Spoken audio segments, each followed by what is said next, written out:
Hello guys, তোমরা কেমন আছো? আশা করি তোমরা অনেক ভালো আছো। আমরাও কিন্তু ভালো আছি। তো দেখো, আজকে একটা অন্য ধরনের ভিডিও নিয়ে তোমাদের সামনে চলে আসলাম। তো আমি দুদিন ধরে ভিডিও করতে পারছি না। তো এই ভিডিওটা হচ্ছে আমার শাশুড়িকে নিয়ে। রানাঘাট ডাক্তার দেখাতে গেছিলাম চোখের। হঠাৎ করে চোখের মধ্যে সানিটা অনেকটাই মোটা হয়ে গেছে, এমার্জেন্সি অপারেশন লিখে দিয়েছে। তার জন্য আমরা আমার শাশুড়িমাকে নিয়ে ডাক্তারের কাছে ডেট নিতে গেছিলাম। তার ডেটটা দিয়েছে সামনের সোমবার। তো এই দুদিন ওষুধ লাগাতে হবে। আর এই দেখো, এই মাসিমারা কিন্তু অপারেশন হয়ে গেছে, তাই তোমাদের সাথে একটু শেয়ার করলাম। আর তোমরা কে কে চেনো রানাঘাট এই হসপিটালটা, তো সবাই একটু কমেন্ট করে জানিও। আর আমার এই ভিডিওটা কোথাও যদি একটু ভালো লেগে থাকে তাহলে লাইক কমেন্ট করে জানিও। আর আমি কিন্তু এইসব বিষয়ে আমার শাশুড়িমাকে শ্বশুরমশাইকে সব জায়গায় নিয়ে যাই।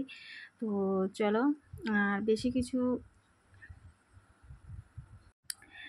কিছু তুলতে পারিনি, যতটা তুলেছি ততটাই শেয়ার করলাম। আর এরপরে যখন অপারেশন করতে আসবো সেটাও দেখাবো।